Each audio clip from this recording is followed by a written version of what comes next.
Hello friends, स्वागत है आपका एक नई क्लास में। यह आपकी जो है एविडेंस लॉ की क्लास आपकी जो है लगभग एक ही बची है। एविडेंस लॉ में आपका एक या फिर दो आपकी क्लास बची हैं, ठीक है। उसमें आपका जो है धारा 116 से आपकी जो धारा 155 है उसको कराना है, और उसमें आपकी जो कुछ धाराएं बची हैं उनको करवाना है, ठीक है। तो आपका एविडेंस लॉ आपका कंप्लीट हो जाएगा, ठीक है। उसके बाद जो है आपका जो है एक आपका सीपीसी और सीआरपीसी दो बचे हैं। तो आपका जो है ये लॉ ऑफ क्राइम है, जो लॉ ऑफ क्राइम, इसमें आपका जो है कुछ चैप्टर बचे हैं उनको हम आपको आज करा देते हैं। उसमें आपका जो है जो धारा है, धारा 157 को यहाँ पे देखते हैं। 157 में आपको अन्वेक्षण की प्रक्रिया बताई गई। अन्वेक्षण हमने आपको बताया था कि अन्वेक्षण क्या होता है। अन्वेक्षण बेसिकली वो होता है जब हम लोग जो है किसी चीज का जो इन्वेस्टिगेट करते हैं, ठीक है। अब आपको जो है अन्वेक्षण है, ठीक है, तो इन्वेस्टिगेट करते हैं, तो इन्वेस्टिगेट आपका जो होता है, और इसको आप अन्वेक्षण कहते हैं, ठीक है, अन्वेक्षण। साथ में आपका एक जांच होता है, ठीक है, एक इंक्वायरी इसको कहते हैं। तो इंक्वायरी और जांच, ठीक है, और साथ में आपका एक विचारण होता है। तो ये तीनों आपकी चीजें होती हैं, इंक्वायरी, जांच, विचारण। तो इंक्वायरी, जांच, विचारण में आपका जो डिफरेंस पूछा जाता है कि इनमें डिफरेंस क्या होता है। तो यहाँ पे एक क्वेश्चन कहाँ से बनता है, आपका अन्वेक्षण, जांच और विचारण में अंतर क्या होता है, ठीक है। यहां से आपका एक क्वेश्चन बनता है, और ये इस टाइप का क्वेश्चन आपका पूछा गया था 2016 के एग्जाम में, आपको पूछा गया था 2016। और भी जो है आपका कहाँ पे पूछा गया था, ये आपका जो है 2011 में पूछा गया था। ये जो क्वेश्चन था वो यूनिवर्सिटी ने 2016 और 2011 में पूछा था। ये आपके लघु उत्तरीय क्वेश्चन हो सकते हैं। तो सबसे पहले हम जो अन्वेक्षण समझ लेंगे, उसके बाद हम जांच यहाँ पे समझते हैं। तो अन्वेक्षण क्या होता है उसको हम देखते हैं। इस धारा में अन्वेक्षण के लिए प्रक्रिया को बताया गया। कौन सी धारा में, धारा 157 में। और धारा 1 के अनुसार जब भी पुलिस थाने के भार साधक अधिकारी को, भार साधक अधिकारी क्या होता है, भार साधक अधिकारी वो होता है जो वो उस थाने का इंचार्ज होता है, जिसके पास सारी जिम्मेदारी होती है उस थाने की। भार साधक अधिकारी को अपराध की सूचना दी जाए, अथवा उसे अन्यथा या प्रतीत हो जाए कि ऐसा कोई अपराध किया गया है जिसका अन्वेषण करने के लिए वह धारा 156 के अंतर्गत है, ठीक है। तो अगर जो किसी अधिकारी को, किसी थाना अधिकारी को, जहाँ पे वो पूरा मतलब उसके थाना उसके अंडर में आता है, उसको हम लोग क्या बोलते हैं, उसको भार साधक अधिकारी बोलते हैं। उसको अगर जो ऐसी सूचना दी जाए कि यहाँ पे ऐसा कोई केस हुआ है जो कि वहाँ पे अन्वेषण उसका करना चाहिए, इन्वेस्टिगेट करना चाहिए, ठीक है, तो वहाँ पे क्या हो जाता है, तो उसको जांच करता है, मतलब अन्वेषण करता है। तो अन्वेषण करने के लिए आपकी दो पॉइंट यहाँ पे देखते हैं। नंबर एक पे वो उस अपराध का एक प्रतिवेदन तत्काल उसे मजिस्ट्रेट को भेजेगा, ठीक है, जो ऐसे अपराध को पुलिस प्रतिवेदन पर संज्ञान करने के सशक्त हो। अन्वेषण अगर जो करेगा तो पुलिस थाने का जो अधिकारी होगा उससे ऊपर आपका मजिस्ट्रेट होता है। तो कुछ भी वो चीज करता है तो अपने मजिस्ट्रेट को अपनी रिपोर्ट भेजता है, और ऐसे मामलों के तथ्यों एवं परिस्थितियों को अन्वेषण करने के लिए, और यदि आवश्यक हो तो अपराधी का पता चलाने के लिए वह उसकी गिरफ्तारी का उपाय करने और उसका जो है उस स्थान पर स्वयं वह जाएगा, ठीक है। वहां पे अगर जो मान लीजिए वहां पे ऐसा हो सकता है कि वहां पे अपराधी हो, तो वह जो है खुद जाकर उसको जो है चीजों को कंट्रोल करेगा, अपराध को, और वहां पे बताएगा कि वहां पे और भी क्या जो है उसको इन्वेस्टिगेट करने के लिए चीजें मिल सकती है, साक्ष्य मिल सकती है, वो भी उनकी खोज करने की वो कोशिश करेगा। परंतु इस उपधारा के उपबंधित व्यवस्था के अनुसार पुलिस अधिकारी किसी मामले का अन्वेषण ना तो करेगा और ना अन्वेषण करने के लिए किसी स्थान पर जाएगा। इसका क्या मतलब है, इसका मतलब यह है कि इस धारा में आपका अन्वेषण की प्रक्रिया बताई गई, लेकिन अन्वेषण वो करने कब जाएगा, जब वह जो है मजिस्ट्रेट के द्वारा उसको जो जो अपना लिखित रूप में मजिस्ट्रेट को दिया है, उसके बाद जब उसको जो है आदेश मिलता है तो वो अन्वेषण करने जाएगा। ऐसा सूचना किसी व्यक्ति के विरुद्ध नाम देकर दी जाए और उसकी राय में अपराध गंभीर प्रकृति का ना हो, ठीक है, तो वह जो है वहां पे जांच करने नहीं जा सकता है, ठीक है। अगर जो उसको लगता है कि यह गंभीर अपराध है तो वहां पे जाएगा, उसकी चीजों को आगे बढ़ाएगा। अगर जो उसको लगता है कि ये गंभीर अपराध नहीं है तो वहां पे उसके ऊपर डिपेंड करता है। और लेकिन इसको जो है ये भी डिपेंड करता है कि उसको लिखित रूप में देना होगा कि इस जो है अन्वेषण के लिए जो है कोई वहां पे पर्याप्त आधार नहीं थे, इसलिए वहां पे नहीं जाएंगे। इस चीज को लिखित रूप में देना होता है। जब पुलिस अधिकारी किसी भी आधार पर अन्वेषण नहीं करता है तो उपधारा 2 के अंतर्गत, उपधारा 2 कौन सी, आपका 157 की उपधारा 2 के अंतर्गत उसे सूचना देनी होती है। किसको, किसे सूचना देनी होगी, उस व्यक्ति को जिसने किसी अपराध के लिए अवगत कराया है। ठीक है, प्रथम सूचना रिपोर्ट की प्रतिलिपि आपकी जो होती है वह अविलंब सक्षम मजिस्ट्रेट के पास भेजी जाती है। जो आपकी एफआईआर हुई उसकी जो है आपकी जिराक्स किसको, मजिस्ट्रेट के पास भेजी जाएगी। और इसमें विलंब हो सकता है, इसमें विलंब घातक हो सकता है। ठीक है, यदि उसका जो है पर्याप्त कारण ना रहा हो तो सामान्यतः प्रत्येक विलंब घातक नहीं होते। ऐसा नहीं, मान लीजिए आपने जो है रिपोर्ट आपकी 5 बजे शाम को लिखवाएगी तो आप जो है 5 बजे शाम को वहां पे रिपोर्ट नहीं भेज सकते, फिर उसको अगले दिन भेजोगे। ठीक है, और ऐसा विलंब आपका घातक नहीं होगा। कि सारे जो है डिले आपके घातक नहीं होते हैं, every delay is not fatal. ठीक है, सारे विलंब आपके घातक नहीं होते हैं।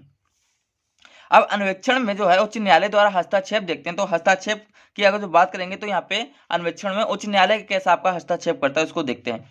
यदि प्रथम सूचना रिपोर्ट में अंकित तथ्यों से किसी संज्ञेय अपराध का कारित होना प्रकट होता है। संज्ञेय अपराध क्या होता है आपका यहाँ पे, हाँ, संज्ञेय अपराध और आपका असंज्ञेय अपराध। ठीक है, ये आपका जो है दोनों यहाँ पे डिफरेंस पूछे जाते हैं। संज्ञेय अपराध और असंज्ञेय अपराध में आपका डिफरेंस पूछा जाता है। और ये डिफरेंस आपका जो पूछा गया तो ये आपका कब पूछा गया था, ये आपका 2011 के पेपर में आपका संज्ञेय और असंज्ञेय अपराध में डिफरेंस आपका पूछा गया था। ठीक है, अब संज्ञेय अपराध देखते क्या। संज्ञेय अपराध वो बिल्कुल आपके जो है कह सकते हो कि ये एक क्रिटिकल अपराध होते हैं, क्रिटिकल अपराध होते हैं। इसमें जो है वहां पे थोड़ा भी आप रिस्क नहीं ले सकते किसी भी चीज में असावधानी बरतने का। असावधानी इन द सेंस कि वहां पे संज्ञेय अपराध हुआ है तो जो वहां पे अपराधी है उसको आपको जो है तुरंत गिरफ्तार करना पड़ेगा। उसके लिए आप इन्वेस्टिगेट जो है जल्दी से जल्दी जो है करनी पड़ेगी। ठीक है, ये सारी चीजें होती हैं संज्ञेय अपराध में। हम आपको यहाँ पे संज्ञेय अपराध को कुछ चीजें और भी बताएंगे, उनको आप यहाँ पे समझना। ठीक है, यहाँ पे बोला गया कि तो ऐसे मामलों में उच्च न्यायालय सामान्यतः हस्तक्षेप नहीं करता है। संज्ञेय अपराध का कारित होना प्रकट होता है तो वहां पे उच्च न्यायालय अपना हस्तक्षेप नहीं करता है। लेकिन यदि तथ्यों में संज्ञेय अपराध का कारित होना प्रकट नहीं होता है तो उच्च न्यायालय ऐसे मामलों में अन्वेषण नहीं किए जाने के निर्देश भी दे सकता है। ठीक है, मान लीजिए गंभीर अपराध नहीं हुआ है, ठीक है, तो वहां पे जांच अन्वेषण ना हो, इन्वेस्टिगेट ना हो तो उसके लिए जो है कोर्ट अपना जो है निर्देश भी दे सकता है। लेकिन अगर जो वहां पे कोई गंभीर मामला हुआ है तो वहां पे कोर्ट अपना कोई हस्तक्षेप नहीं करता है। फिर उच्च न्यायालय ऐसे मामलों में हस्तक्षेप भी कर सकता है जहां अन्वेषण न्याय के हित में नहीं लग रहा हो। ठीक है, मान लीजिए वहां पे आपका इन्वेस्टिगेट हुआ लेकिन वहां न्यायिक नहीं लग रहा है तो वहां पे उच्च न्यायालय अपना हस्तक्षेप करेगा। अथवा उसका जो मान लीजिए अपना जो है इन्वेस्टिगेट किए है और उसका दुरुपयोग करके आपने किया तो वहां पे भी आपका उच्चतम न्यायालय हस्तक्षेप कर देगा। एक मामले में उच्चतम न्यायालय द्वारा यह अभिनिर्धारित किया गया था कि पुलिस अधिकारी का अकारण ही प्रथम सूचना रिपोर्ट से इनकार कर दिया गया था। मतलब एफआईआर लिखने से इनकार कर दिया गया था।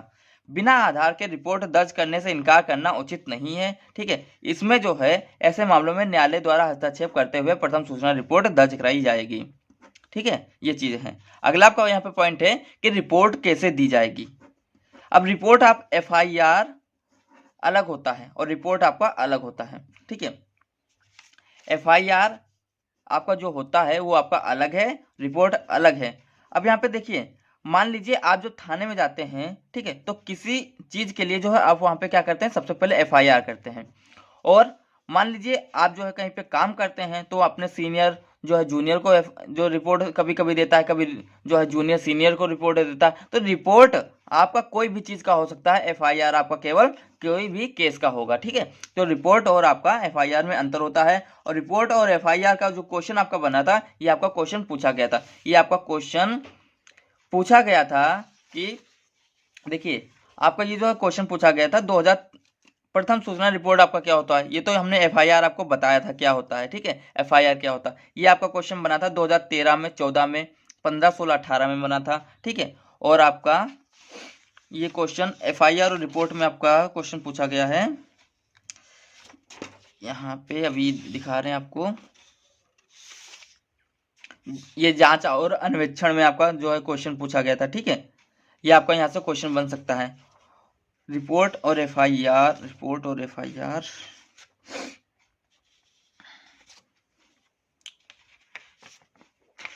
रिपोर्ट और एफआईआर में क्वेश्चन बनता है। ठीक है, लेकिन यहाँ पे क्वेश्चन नहीं है, फिर भी आपका यहाँ पे आपको ध्यान देना होगा कि क्या अंतर होता है। ठीक है, तो एफआईआर और रिपोर्ट में आप अंतर वहां पे लिखेंगे। तो अगर जो देखिए कि अगर जो थाने का भारसाधक अधिकारी है वो मजिस्ट्रेट को कैसे रिपोर्ट देता है, वहां पे देखते हैं।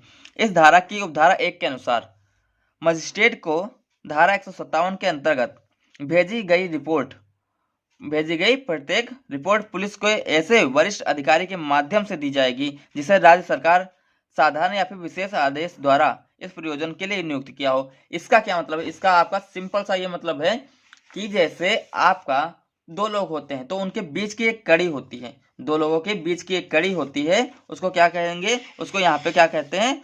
उसको यहाँ पे एक वरिष्ठ अधिकारी को रखा गया। जैसे यहाँ पे देखिए, यहाँ पे आपका मजिस्ट्रेट है, मजिस्ट्रेट, ठीक है, और ये आपका कौन है? वरिष्ठ अधिकारी रख लो,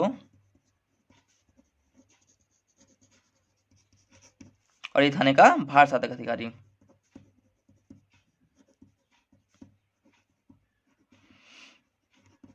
अगर जो इसको कोई भी अपनी रिपोर्ट देना है तो किसे देगा? पहले ये वरिष्ठ अधिकारी को देगा, ठीक है। और वरिष्ठ अधिकारी को किसने रखा है? सरकार ने रखा है, ठीक है। ये विशेष रूप से आपका हो सकता है या फिर साधारण रूप से हो सकता है। किसने रखा है? सरकार ने रखा है, ठीक है। किसके लिए रखा है? इसी कार्य के लिए रखा है कि जो है आप एक दूसरे के मीडिएटर बने, ठीक है। और ये जो वरिष्ठ अधिकारी जो रिपोर्ट मजिस्ट्रेट को सौंपता है, ठीक है। मजिस्ट्रेट जो है यहाँ से आदेश अपना दे सकता है, ठीक है। और अगर जो वरिष्ठ अधिकारी को लगता है कि इस रिपोर्ट में कुछ इंक्लूड करने का आदेश है तो वो रिपोर्ट में इंक्लूड भी कर सकता है वरिष्ठ अधिकारी, ठीक है। ये उसके पास शक्ति होती है। अब यहाँ पे अगला हम देखते हैं कि यहाँ पे और भी क्या चीजें हैं।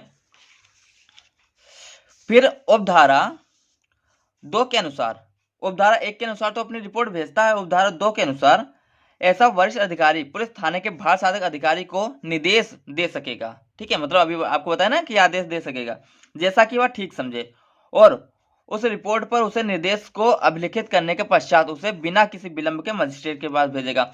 यहाँ पे जो है आपको बताए कि अधिकारी जो होता है रिपोर्ट में जो भी आदेश उसको सही लगेगा वो लिखेगा, ठीक है, और वो आदेश इसको भारसाधक अधिकारी को देगा, और वही आदेश जो इसको दिया होगा वही रिपोर्ट में इंक्लूड करके मजिस्ट्रेट के पास भेज देगा। लेकिन यदि किसी युक्तायुक्त कारण के कारण थोड़ा सा विलंब हो जाता है तो वह क्षम्य योग्य होता है, ठीक है। अब अगला आपका जो है धारा है, धारा 162 अन्वेषण या फिर प्रारंभिक जांच करने की शक्ति। अन्वेषण आपको को जानते हैं क्या होता है, और या फिर प्रारंभिक जांच।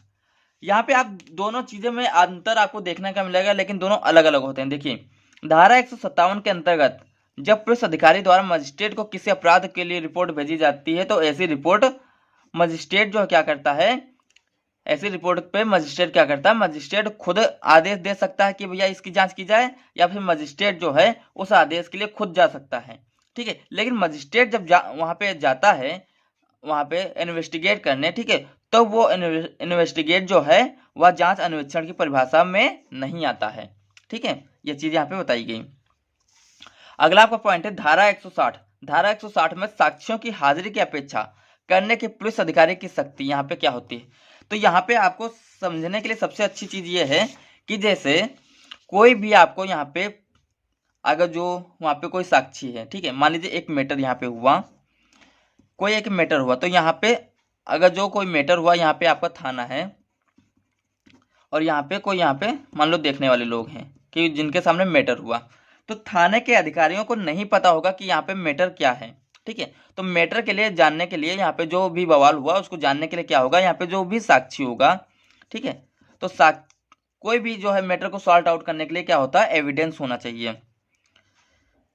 तो एविडेंस के लिए यहाँ पे कोई साक्षी होगा। अब साक्षी मान लीजिए पुरुष है, ठीक है, तो यहाँ के जो अधिकारी हैं वो पुलिस को थाने में, मतलब पुरुष को थाने में बुलाकर उसकी जो है इन्वेस्टिगेट, मतलब उससे जांच पड़ताल कर सकते हैं, ठीक है। मान लीजिए वो कोई जो है 15 साल से छोटा बच्चा या बच्ची है, ठीक है, या फिर कोई महिला है, तो पुलिस अधिकारी क्या करेगा? तो पुलिस अधिकारी इनके घर पर जाकर जो है इनकी जांच जो है इनके द्वारा पूछताछ करेगा, ठीक है। और ये चीजें, और यहाँ पर आपका एक अपराध को भी देखने को मिलता है। अपराध ये देखने को मिलता है, मान लीजिए कि कोई ऐसा महिला है, ठीक है, या फिर बालक है जिसके मान लीजिए 15 साल से छोटा है, ठीक है, और उसके घर पर अगर जो पुलिस अधिकारी जाते हैं तो बालक या बालिका को पहले से ही उसको प्रेरणा दी जाती है कि या फिर उसको कहा जाता है कि आप जो है ऐसा बोलोगे तो हम आपके साथ ऐसा गलत करेंगे, ऐसा बोलोगे तो ऐसा गलत करेंगे। मतलब उसको जो है बहला फुसला कर, उसको डरा धमका कर वहां पे जांच की जो है गलत वहां पे जो है उसके द्वारा जो है बताया जाता है, ठीक है, कि उसके द्वारा गलत जो है सूचना दी जाती है बच्चे के द्वारा। तो वहां पे अपवाद के रूप में यह है कि उस बच्चे को थाने ले जाकर जो है पुलिस अधिकारी स्वयं ले जाएगा, ठीक है, थाने ले जाकर वहां उससे जांच पड़ताल कर सकता है, ठीक है। ये यहाँ पे अपवाद है। तो इस अपवाद आपको कैसे यहाँ पे पता चला? अपवाद का सीधा रीजन आपका यहाँ पे ये था कि आपका एक आश्रम में साधु थे और साधु ने एक लड़की के साथ, एक बालिका के साथ बलात्कार किया, ठीक है। लेकिन जब पुलिस अधिकारी आए कि वहां पे जांच करने के लिए, तो जो है साधु ने बालिका को डराकर धमकाकर जो है उसके बयान को पलट दिया। फिर उसके बाद क्या हुआ, उस बालिका को महिला थाने ले जाकर जो है उसके बयान को लिए गए थे। ये आपका जो केस बना था, ये आपका केस था कमलानंद बनाम स्टेट ऑफ तमिलनाडु का एक केस था ये, ठीक है। ये चीज यहाँ पे होती है। अगला आपका पॉइंट है पुलिस द्वारा साक्ष्यों की परीक्षा। परीक्षा का आपका मतलब होता है बयान। परीक्षा का मतलब यहाँ पे बयान से है, ठीक है।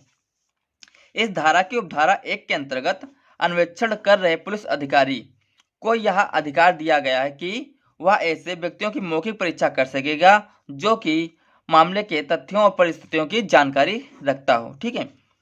अगर जो वहाँ पे किसी भी चीज, अगर जो वहाँ पे कोई व्यक्ति है और उसको जानकारी है कि वहाँ पे क्या केस हुआ, क्या वहाँ पे मैटर हुआ, तो उसकी वहाँ पे वो परीक्षा पुलिस अधिकारी कर सकेगा, ठीक है।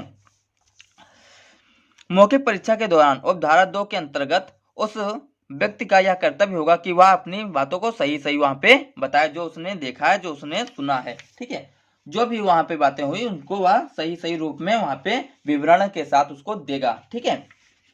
यहीं पे आपका एक केस देखने को मिलता है सत्यपाल बनाम स्टेट ऑफ हरियाणा। इसमें क्या हुआ, इसमें यह हुआ कि उच्चतम न्यायालय द्वारा यह प्रतिपादित किया गया कि पुलिस को किए गए कथनों में यदि कोई बात लेखबद्ध करने से रह गई है तो उसका प्रभाव जो है विनिश्चय लोभ के संदर्भ में उसके महत्व एवं उसकी सुसंगतता का दृष्टिगत रखते हुए किया जाना चाहिए। इसका क्या मतलब, इसका ये मतलब है कि मान लीजिए वहां पे आपने पूछताछ कर रहे हैं, लेकिन वहां पे कोई बात ऐसी रह जाती है जो वहां पे आपने पूछताछ नहीं किया, ठीक है। तो उस पूछताछ से अगर जो किसी व्यक्ति को वहां पे क्या होता है, उस व्यक्ति को फायदा होता है, तो वो फायदा अपना उठाएगा। फायदा इन द सेंस कि मान लीजिए उसकी सजा कम हो रही है तो वो अपनी सजा कम हो जाएगी, ठीक है। और मान लीजिए वो फिर चीजें जो पता चलता है कि हमने पूछा ही नहीं, बाद में पूछना चाहिए, ठीक है। अगर बाद में वो जो पूछता है, परीक्षण करता है, तो उस परीक्षण करने का मतलब यह नहीं कि उसकी बातें जो है अविश्वसनीय हो जाएंगी। जहां किसी मामले में अपराध कारित होने के समय घटना स्थल पर चश्मदीद गवाह आसानी से उपलब्ध हो, वहां एक प्रज्ञावान अन्वेषणकर्ता को अन्य गवाहों की अपेक्षा ऐसे गवाहों के बयान पहले ले लेने चाहिए। मतलब जहां पे पहले ही चश्मदीद गवाह उपलब्ध हैं तो वहां पे पहले उनके बयान लेने चाहिए, ठीक है, फिर बाद में आप किसी के बयान लो, ठीक है। धारा 164 आपकी क्या है, संघ स्वीकृतियां और कथनों का अभिलिखित करना। इनको यहाँ पे देखते हैं। इस धारा में संघ स्वीकृतियां क्या होती है, इनको हमने आपको बताया था एविडेंस लॉ में। एविडेंस लॉ की जो धारा 24 में हमने बताया था आपके स्वीकृति और संघ स्वीकृति क्या होती है। इस धारा में संघ स्वीकृतियां एवं कथनों को अभिलिखित किए जाने की रीति का उल्लेख किया गया है। न्यायिक प्रक्रिया में संघ स्वीकृति का महत्वपूर्ण एक स्थान है, जो कि संघ स्वीकृति के अंतर्गत अभियुक्त मजिस्ट्रेट के समक्ष अपराध को स्वीकार करता है। अब संघ स्वीकृतियां की अगर जो बात की जाए तो संघ स्वीकृतियां आपका क्वेश्चन बन सकता है। अब संघ स्वीकृतियां क्या होती हैं, इसके लिए अगर जो आपको क्वेश्चन बनता है तो वहां पे क्या होता है, नंबर 1 पे जो भी व्यक्ति वहां पे अपराधी होता है तो क्या करता है, मजिस्ट्रेट के सामने अपने अपराध को वहां पे स्वीकार करता है, नंबर 1 पे। और नंबर 2 पे आपका क्या होता है कि संघ स्वीकृतियां जो होती हैं अपने अपराध को स्वीकार करता है। और यह आपका एक कॉमन जो है क्वेश्चन बन सकता है, किसके लिए, आपका एविडेंस के लिए और आपका लाभ क्राइम के लिए, लाभ क्राइम, ठीक है। संघ स्वीकृति उसमें भी है, संघ स्वीकृति इसमें भी है, ठीक है। वह मजिस्ट्रेट के सामने अपने अपराध को स्वीकार करेगा और वह अभियुक्त द्वारा की गई जो चीजें होगी वह खुद को मतलब अपराधी स्वीकार करेगा। तो ये आपका क्वेश्चन जो बना था। और इसमें आपका एक चीज और भी है, इसमें आपका एक ये केस बना कि गुरुआ नायक बनाम स्टेट ऑफ उड़ीसा। इस मामले में जो है न्यायालय द्वारा उड़ीसा ग्राम रक्षी अधिनियम 1967 के अंतर्गत नियुक्त ग्राम रक्षी को पुलिस अधिकारी नहीं माना गया, ठीक है। अतः उसके समक्ष की गई स्वीकृति आपकी सख्त स्वीकृति आपके साक्ष्य के ग्राह में होगी। ठीक है, तो ये वाला जो आपका केस है ये आपका एविडेंस लॉ में भी लिख सकते हो और किसमें, लॉ ऑफ क्राइम में भी लिख सकते हो। ये आपका जो संस्वीकृतियां वाला क्वेश्चन था, ये संस्वीकृतियां वाला क्वेश्चन आपका कब आया था, ये संस्वीकृतियां वाला क्वेश्चन आपका यहाँ से बन सकता है। जैसे आपका क्वेश्चन कैसे बनेगा, संस्वीकृतियों और कथनों को अभिलिखित करो कि इन दोनों में क्या अंतर होता है, इनकी परिभाषा लिखो। ठीक है, इनको आपका संस्वीकृतियां में क्वेश्चन ये बन सकता है। यहाँ से ये आपका क्वेश्चन एक इंपॉर्टेंट क्वेश्चन बनेगा। ठीक है, अगर जो आता है तो यहाँ से आप लिख सकते हैं, कुछ आप जो है एविडेंस ला का लिख दो, कुछ आप यहाँ का लिख दो और आपका क्वेश्चन पूरा हो जाएगा। ठीक है, अगला आपका पॉइंट है धारा 164 का, और इसमें आपको बताया गया कि बलात्कार के शिकार हुए व्यक्ति की शारीरिक परीक्षा आपकी कैसे होती है, इसको यहाँ पे हम देखते हैं। तो इसकी अगर जो परीक्षा की बात करोगे तो परीक्षा इन द सेंस कि आपका वहां पे जांच, तो उसकी जांच कैसे होगी। अब जांच करने की बात अगर जो आई है तो जांच वहां पे शारीरिक जांच होगी। तो जांच वहां पे आप लोग जानते हैं कि जांच कौन करता है, जांच आपका कौन करता है, जांच आपका डॉक्टर करता है। अब डॉक्टर करेगा तो डॉक्टर कहाँ होगा, डॉक्टर आपका हॉस्पिटल में होगा। और ऐसा तो नहीं है कि जो है डॉक्टर होगा वो हॉस्पिटल में होगा। ठीक है, और ऐसा नहीं है कि वहां पे कोई भी डॉक्टर जो जांच कर देगा, नहीं कर पाएगा ना। वहां पे क्या होना चाहिए, एक रजिस्ट्रीकृत जो है डॉक्टर होना चाहिए और हॉस्पिटल आपका रजिस्टर्ड भी होना चाहिए। दोनों चीजें, चाहे आपका वो गवर्नमेंटेड हो चाहे वो प्राइवेट हो। वहां पे ज्यादातर प्राइवेट ही जो है आपकी गवर्नमेंटेड को दी जाती है। तो यहाँ पे दोनों चीजें हो गई। वहां पे जो व्यक्ति जांच करने के लिए, जांच करने वाला जो मतलब जिसकी जांच होना है ये कोई है। ठीक है, इनकी जांच होना है, तो ये जांच होना, तो इनके नंबर एक पे क्या होगा, ये जो स्वयं कहेंगे जांच करो, कहेंगे जांच करो, या फिर इनका कोई परिजन होगा कहेगा जांच कर लो। ठीक है, नंबर 2 पे यहाँ पे क्या होगा, इनकी एज, ठीक है, कहाँ से हैं, ये सारी चीजें लिखी जाएंगी। नंबर 3 पे इनका जो है डीएनए टेस्ट होगा। ठीक है, किसी का बलात्कार होता तो वहां पे डीएनए भी टेस्ट होगा। ठीक है, उसके बाद क्या होगा, उसके बाद वहां पे अगर जो उनकी मानसिक कंडीशन को नापा तोला जाएगा, मतलब उनकी मानसिक कंडीशन को लिखा जाएगा। उसके बाद रिपोर्ट में ये चीजें सारी लिखी जाएंगी रिपोर्ट में। उसके बाद मानसिक कंडीशन, उसके बाद अगर जो वहां पे घाव वगैरह चोट के निशान है तो उनको भी वहां पे लिखा जाएगा। किस कहाँ पे, रिपोर्ट में। इन सारी चीजों को वहां पे रिपोर्ट में लिखा जाता है। और भी क्या होते हैं उनको हम देखते हैं।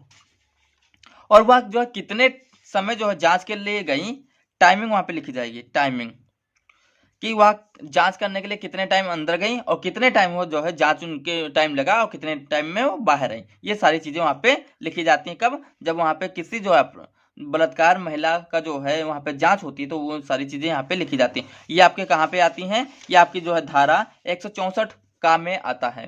ठीक है, किसी बलात्कार की गई महिला का जो है जांच होना वह जो है 164 का में आता है।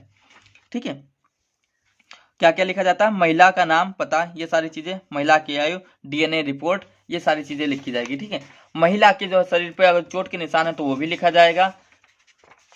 महिला का जो सामान्य मानसिक विवरण लिखा जाएगा। अगर जो अन्य कोई उल्लेख है तो वो भी। रिपोर्ट में किन कारणों का जो है यथावत वर्णन हुआ, सारी चीजें वहां पे लिखी जाएंगी। ठीक है, ये सारी चीजें वहां पे बिल्कुल ठीक रूप से लिखी जाती हैं।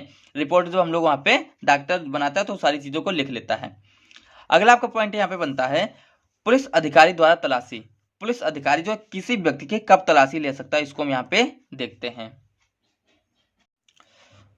इसमें हम लोग देखते हैं कि इस धारा में पुलिस अधिकारी को तलाशी की जो शक्ति के बारे में बताया गया है।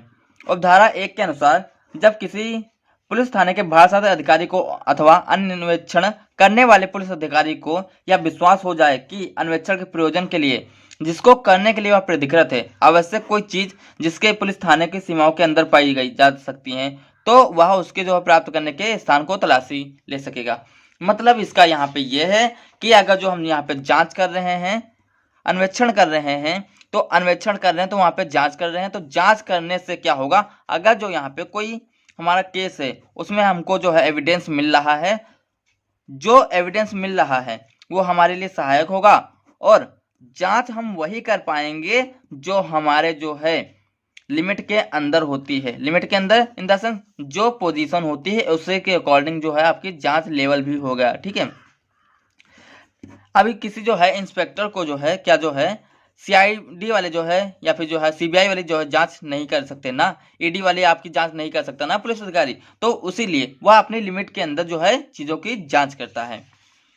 अब धारा 2 के अनुसार जहां तक संभव हो ऐसे स्थान की तलाशी वह स्वयं लेगा, लेकिन यह वह स्वयं तलाशी लेने में अगर जो असमर्थ है तो अन्य कोई व्यक्ति जो तलाशी लेने में सक्षम हो वह उस समय उपस्थित नहीं हो तो वहां पे उपधारा 3 के अनुसार ऐसे कारण को लेखबद्ध करके और अधीनस्थ अधिकारी के से तलाशी लेने की अपेक्षा कर सकेगा। मतलब जो वहां पे जांच तलाशी वहां पे ले रहा है, ठीक है, वो व्यक्ति अगर जो तलाशी नहीं ले पा रहा तो वहां पे जो है वह लिखित रूप में देकर अपने अधीनस्थ अधिकारी से तलाशी लेने की अपेक्षा करेगा। वह उसे एक लिखित अभिलेख देगा जिसमें ऐसे स्थान की जांच करने के लिए वहां पे उल्लेख किया गया होगा, ठीक है। फिर उपधारा 5 के अनुसार उपधारा 1 एवं उपधारा 3 के अंतर्गत तैयार किए गए अभिलेख की प्रतियां तत्काल निकटतम मजिस्ट्रेट के पास भेजी जाएंगी। अगर जो वहां पे जांच करवा रहे तो वहां पे मजिस्ट्रेट के पास भी सूचना होनी चाहिए और आवेदन किए जाने पर उसकी एक प्रतिलिपि बिना किसी खर्च के मजिस्ट्रेट द्वारा तलाशी लिए जाने वाले व्यक्ति जो है उसके जो है जहां पे तलाशी ली गई उसके स्वामी को वहां पे देनी होगी। ऐसी तलाशी के दौरान पाई जाने वाली वस्तुओं को एक सूची बनाकर वहां पे उस व्यक्ति को वहां पे दी जानी होगी, ठीक है। तलाशी के समय पाई जाने वाली वस्तुओं अथवा संपत्ति की सूची यथासंभव उसी स्थान पर तैयार की जानी चाहिए जहां पे वो पाई गई हैं। लेकिन यदि ऐसी सूची कार्यालय में तैयार की जाती है तो मात्र इस आधार पर अविश्वसनीय नहीं कहा जा सकता कि, ठीक है, मान लीजिए कोई भी चीजें हैं और वहां पे तत्काल रूप में तैयार नहीं की गई, उसको जो है ऑफिस में तैयार किया गया तो उसे अविश्वसनीय नहीं कहा जाएगा। विशेष रूप से तब जब अभियुक्त तलाशी एवं सूची बनाने के समय बराबर वहां पे उपस्थित रहा हो। तलाशी एवं जस्ती के कारणों को लेखबद्ध किया जाना चाहिए। वहां पे विधिमान्य तलाशी के लिए जो पृथक से जो है कारणों को पृथक से लेखबद्ध किया जाना अनिवार्य है। मतलब वहां पे जो कारण लिखे गए हैं, कारण दिए गए किस वजह से कारण जो है वहां पे तलाशी हुई उसको भी वहां पे लेखबद्ध करना वहां पे अनिवार्य है। केस डायरी में कारणों का लिखित किया जाना वहां पे पर्याप्त नहीं होता है क्योंकि अभियुक्त जो है उसकी प्रतिलिपि प्राप्त करने की जो है दावा नहीं कर सकता, क्योंकि अभियुक्त उसकी प्रतिलिपि प्राप्त करने का दावा वहां पे नहीं कर सकता। अब धारा 166 आपकी है, पुलिस थाने का भार साधक अधिकारी कब किसी अन्य अधिकारी से तलाशी वारंट जारी करने की अपेक्षा करता है, ठीक है। आप लोग मूवी में देखते होंगे तो मूवी में बहुत ही जो ज्यादा वहां पे बताते हैं कि जो है अगर तो किसी घर की तलाशी लेना तो वहां पे वारंट होना चाहिए, ठीक है, तभी जो है वहां पे चीजों की आप तलाशी ले सकते हो और तलाशी लेने के लिए वारंट होना चाहिए। और वारंट आपका कब मिलेगा? वारंट आपका जो है अपने जो सीनियर ऑफिसर से मिलेगा वारंट, ठीक है। अब जो है कब जो है वारंट लेने की अपेक्षा कर सकता है उसको हम यहाँ पे देखते हैं। इस धारा में अन्वेषण से भिन्न जिले अथवा पुलिस थाने के स्थानीय सीमाओं में किसी व्यक्ति अथवा स्थान की तलाशी लिए जाने के संबंध में यह प्रावधान किया गया है, ठीक है।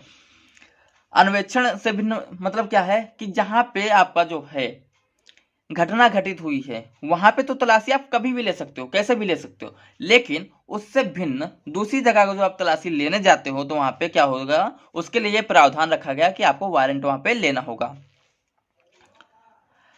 इसमें जो है उपबंधित प्रावधानों के अनुसार जब किसी पुलिस थाने के भार साधक अधिकारी अथवा अन्वेषण कर रहे पुलिस अधिकारी को यह प्रतीत हो कि उसके पुलिस थाने में भिन्न किसी थाने की सीमाओं के अंदर, चाहे वह उस जिले में हो या किसी अन्य जिले में हो, तलाशी लेनी है तो उससे भार साधक अधिकारी जो है वहां पे तलाशी लेने की अपेक्षा करेगा। किससे? अपने जो है सीनियर अधिकारी से वारंट पहले लेगा फिर वहां पे तलाशी करेगा। धारा 166 के अधीन तलाशी वारंट जारी करने की अपेक्षा करने की शक्ति निरीक्षक के से जो है निम्न पंक्ति के जो पुलिस अधिकारी को उपलब्ध नहीं है। अब कौन कौन सा व्यक्ति जो है तलाशी नहीं ले सकता, कौन कौन सा या जो है क्या नहीं कर सकता या जो है तलाशी लेने के लिए वारंट जारी नहीं कर सकता, ठीक है। एक धारा 166 के अधीन तलाशी वारंट जारी करने की अपेक्षा करने की शक्तियां निरीक्षक से भिन्न पंक्ति के निम्न अधिकारी को उपलब्ध नहीं, मतलब कौन वहां पे वारंट नहीं जारी कर सकता। यहाँ यह उल्लेखनीय कि कतिपय विशेष परिस्थितियों में अपेक्षा करने वाला पुलिस अधिकारी स्वयं तलाशी ले सकता है। ऐसी परिस्थितियां निम्नांकित हो सकती हैं: समय का अभाव होना या फिर पुलिस अधिकारी का अभियुक्त से मिल जाना, ये आपका वहाँ पे स्वयं, अगर जो मान लीजिए तलाशी के लिए वारंट अगर जो दिया गया और वारंट में अगर जो उस व्यक्ति खुद जो है उस दोषी से मिल गया तो वहाँ पे वो तलाशी लेने वाला व्यक्ति खुद ही वहाँ पे तलाशी ले सकता है, जो वारंट वहाँ पे जारी किया है। धारा 166 का भारत के बाहर किसी देश या फिर स्थान में अन्वेषण के लिए सक्षम प्राधिकारी को आपका अनुरोध पत्र है। और धारा 166 का आपका भारत के बाहर किसी देश या फिर स्थान से भारत में अन्वेषण के लिए किसी न्यायालय या फिर प्राधिकारी का अनुरोध पत्र यहाँ पे बताया गया है। ठीक है, ये आपकी दोनों इतनी इंपॉर्टेंट नहीं थी, इसलिए हमने ये नहीं बताया। क्योंकि देखो, पढ़ने को आप जो है सब कुछ पढ़िए, पढ़ने को आप सब कुछ पढ़िए, लेकिन कब? जब आपके पास आपकी जो है खुद जो है पढ़ने की चाहत हो, ठीक है, आपके पास टाइमिंग हो, ठीक है, तो अच्छे से अपना जो किताब लेके आइए और सब कुछ पढ़िए, ठीक है। लेकिन अगर जो आप एग्जाम में अच्छे नंबर पाना चाहते हैं, ठीक है, तो आप सब कुछ पढ़कर जो नहीं पा सकते। एग्जाम में नंबर पाना, सब कुछ पढ़ के आप अच्छे नंबर नहीं पाते हैं, ठीक है। सेक्शन 167 हम यहाँ पे देखते हैं, जब 24 घंटे के अंदर अन्वेषण पूरा ना किया जा सके तब आपकी प्रक्रिया क्या होती है। अन्वेषण जो मतलब वहाँ पे इन्वेस्टिगेट होती है, 24 घंटा का टाइमिंग होता है, ठीक है। अगर उसके अंदर आप जो यहाँ पे जांच नहीं कर पाते हैं, अन्वेषण पूरा नहीं कर पाते हैं, तो उसकी प्रक्रिया क्या है उसको हम यहाँ पे देखते हैं। धारा 57 में अंतर्निहित इस सामान्य नियम का अपवाद प्रस्तुत किया गया है कि कोई पुलिस अधिकारी वारंट के बिना गिरफ्तार किए गए व्यक्ति को किसी जो है बिना गिरफ्तार किए गए व्यक्ति को गिरफ्तारी के स्थान से मजिस्ट्रेट के न्यायालय तक यात्रा के लिए आवश्यक समय को छोड़कर 24 घंटे में उसको पहुंचाना होता है। इसका क्या मतलब है? इसका मतलब यह है कि अगर जो कोई पुलिस अधिकारी है उसने किसी व्यक्ति को गिरफ्तार किया है तो वह 24 घंटे के अंदर जो है उसको मजिस्ट्रेट के सामने पहुंचाना होता है। मजिस्ट्रेट के सामने पहुंचाते हो, मान लीजिए 2 बजे उसको गिरफ्तार किया 2 PM पे, तो उसको जो है मान लो 24 दिसंबर को 2 PM पे गिरफ्तार किया, ठीक है, तो 25 दिसंबर के 2 PM को उसको जो है मजिस्ट्रेट के सामने होना चाहिए। लेकिन मान लीजिए वहाँ पे टाइमिंग है, जो मजिस्ट्रेट के यहाँ पहुँचने का टाइमिंग 2 घंटा है, तो वहाँ पे 2 घंटा को छोड़ के मतलब 2 PM पे गिरफ्तार किया, वो 4 PM तक वहाँ पे मजिस्ट्रेट के सामने होना चाहिए। ये आपकी जो है कब बताया गया? ये आपका धारा 57 में बताया गया है, ठीक है। ठीक है, यह एक संवैधानिक व्यवस्था है जिसका अनिवार्यता पालन किया जाना चाहिए, लेकिन कभी कभी ऐसी परिस्थितियां होती हैं जहां 24 घंटे में अभिरक्षण निरुद्ध नहीं किया जा सकता है, ठीक है, तो उसके लिए यहाँ पे ये उल्लेख किया गया है। अभिरक्षा का एक आदेश एक न्यायिक आदेश है, यह न्यायिक कृत्यों के दौरान पारित किया जाता है। ऐसा आदेश अत्यंत सावधानी से पारित किया जाना अपेक्षित होता है या फिर यह जो है यंत्रवत नहीं होना चाहिए। मतलब यह जो आदेश होता है 24 घंटे के अंदर आपको उसको पहुंचाना होता है, ठीक है, 24 घंटे में पहुंचाओ, अच्छी बात है, वह जो है आपका जो धारा 57 कहता है। लेकिन अगर तुम नहीं पहुंचा पा रहे हो तो क्या होता है? तो उसका एक अपवाद है, उसका अपवाद क्या है? धारा 167 है। तो उसके लिए जो प्रक्रिया होती है उसको यहाँ पे हम समझ रहे हैं। धारा जो 167 है उसकी उपधारा 1 के अनुसार जब कोई गिरफ्तार किया गया व्यक्ति अभिरक्षा में निरुद्ध हो और अन्वेषण करने वाले पुलिस अधिकारी को यह प्रतीत हो जाए कि 24 घंटे में वह अन्वेषण पूरा नहीं कर पाएगा, तो वह पुलिस अधिकारी मामले से संबंधित तथ्यों के जो कथन सहित उस अभियुक्त को निकटतम न्यायिक मजिस्ट्रेट के पास भेज देगा, ठीक है। यह चीज यहाँ पे बताया गया कि अगर वो जान गया कि हम इसको नहीं पूरा कर पाएंगे, ठीक है, जांच नहीं हो पाएगी, तो वह जो है सारे तथ्यों के साथ उसको क्या करेगा? न्यायिक मजिस्ट्रेट के पास भेज देगा, ठीक है। ऐसी न्यायिक मजिस्ट्रेट का समाधान हो जाने पर वह निरोध की कालावधि को बढ़ा देगा, लेकिन ऐसी अवधि आपकी 15 दिनों से अधिक नहीं होगी। अभिरक्षा की यह व्यवस्था पुलिस एवं न्यायिक दोनों प्रकार की अभिरक्षा पर लागू होती है। लेकिन यदि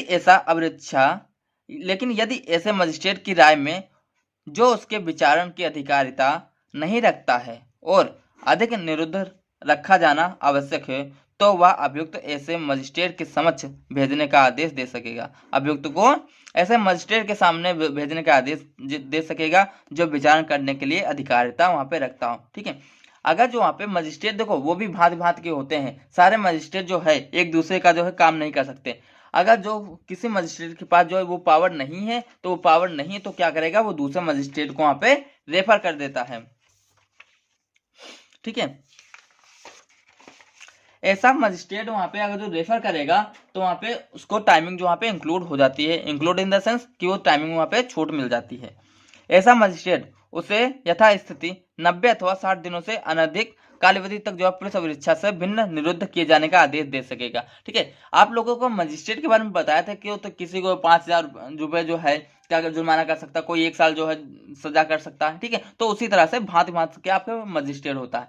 किसी का टाइमिंग जो है 15 दिन के जो है अंदर हो सकता है, मतलब 15 दिन में जांच करनी होती है। मान लीजिए 15 दिन में जांच नहीं हो पाएगी तो वो आगे जो है शिफ्ट कर देगा। ठीक है, तो ऐसी चीजें होती हैं। अगर जो वहां पे आदेश दे सकेगा और ऐसी अवधि के पश्चात यदि वह जमानत पर छोड़े जाने की मांग करे तो उसे जमानत पर छोड़ दिया जाएगा उस व्यक्ति को। ठीक है, यदि अभियुक्त न्यायिक अभिरक्षा में है। ठीक है, न्यायिक अभिरक्षा और आपका गिरफ्तारी मतलब जो है जेल में होना दोनों अलग अलग होता है। पुलिस कस्टडी और न्यायिक अभिरक्षा दोनों आपकी अलग अलग होता है। ठीक है, न्यायिक अभिरक्षा में जो है लोग ज्यादा रहना पसंद करते हैं, पुलिस की जो है गिरफ्तारी में कम रहना पसंद करते हैं। दोनों को हमने अंतर भी आपको बताया था कि न्यायिक अभिरक्षा और पुलिस में जो आपका जो गिरफ्तारी होती है उसमें दोनों में अंतर होता है। और उस पर आरोप का अपराध का आरोप है जो 10 वर्ष या फिर उससे अधिक के कारावास से दंडनीय है तो उसे 90 दिनों में आरोप पत्र पेश नहीं किए जाने पर जमानत पर छोड़ा जा सकेगा, जो कि आप 60 दिनों के भीतर नहीं। इसका क्या मतलब? इसका मतलब यह है कि अगर जो 90 दिनों में आरोप पत्र पेश नहीं किया गया तो उसको जो है जमानत पर छोड़ दिया जाएगा। ठीक है, इन 60 दिनों की गणना में गिरफ्तारी का दिन सम्मिलित नहीं माना जाएगा। 60 दिनों की गणना अभियुक्त को मजिस्ट्रेट के समक्ष पेश करने की तिथि से की जाएगी। 90 दिनों की गणना आपकी जो होती है वह अभियुक्त को न्यायिक अभिरक्षा में भेजे देने की जो है दिन से सम्मिलित नहीं किया जाएगा। आरोप पत्र 90वें दिन आपका जो है पेश किया जाना विधि अनुसार होता है। ठीक है, अगला आपका पॉइंट है कि इस प्रकार धारा 167 उस अधिकतम काल विधि के बारे में प्रावधान करती है जिसमें कि किसी अभियुक्त को अभिरक्षा में निरुद्ध रखा जाएगा। मतलब यहाँ पे जो है टाइम ऑफ लिमिट जो है उसको जितना आप जो इंक्रीज कर सकते हैं उसके जो है चीजों को बताता है कि कितने टाइम तक आपको अभिरक्षा के निरुद्ध रखा जाता है, मतलब अभिरक्षा में रखा जाता है। ठीक है, कब तक आपकी जो है सजा चालू नहीं होती है। धारा 167(2) का मुख्य उद्देश्य मानव गरिमा की रक्षा करना है तथा विचारण के अधिकार को क्रियान्वित करना है। ठीक है, धारा 102 आपका क्या है? 167 की उपधारा 2 या मुख्य उद्देश्य मानव गरिमा को बनाए रखना है। ठीक है, यहाँ पे आपका एक केस हुआ भागलपुर के कैदियों का मामला। इस संबंध में भागलपुर जेल में अंधे हुए कैदियों का एक महत्वपूर्ण मामला है। इसमें जो है बंदियों को केवल एक बार ही मजिस्ट्रेट के सामने पेश किया गया था, बाद में कभी उनको पेश नहीं किया गया और निरंतर जेल में बंद रखा गया। उच्चतम न्यायालय ने इसे जो है विधि के प्रतिकूल बताया। ठीक है, अगला आपको पॉइंट है बाबू भाई पुरुषोत्तम दास पटेल बनाम स्टेट ऑफ गुजरात का मामला। इसमें 90 दिनों के बाद जमानत पर रिहा होने का अधिकार अभियुक्त को निरपेक्ष अधिकार बताया और इस पर यदि कोई प्रतिबंध है तो वह धारा जो है 437 की उपधारा 5 के उपबंध होते हैं। धारा 168 आपका है अधीनस्थ पुलिस अधिकारी द्वारा अन्वेषण की रिपोर्ट। जो आपके उच्च अधिकारी होते हैं उनके द्वारा जो इन्वेस्टिगेट हुआ है उनकी जो रिपोर्ट होती है उसको हम धारा 168 में पढ़ते हैं। जैसा कि आपने धारा 167 में देखा कि हम लोग जो बाहर साधक अधिकारी की जो रिपोर्ट होती है, ठीक है, उसको जो अधीनस्थ अधिकारी को देकर फिर वहां पे मजिस्ट्रेट के पास हम भेजते हैं और वह अधीनस्थ अधिकारी क्या कर सकता है? निर्देश भी दे सकता है। ठीक है, और ऐसी रिपोर्ट को साक्षी अधिनियम की धारा 74 के अंतर्गत लोक दस्तावेज नहीं माना जाता है। ठीक है, और अतः विचारण से पूर्ण अभियुक्त द्वारा उसका निरीक्षण नहीं किया जा सकता है। पहले वह इसकी प्रतिलिपि भी प्राप्त नहीं कर सकता था, लेकिन अब उसकी प्रतिलिपि प्राप्त कर सकता है।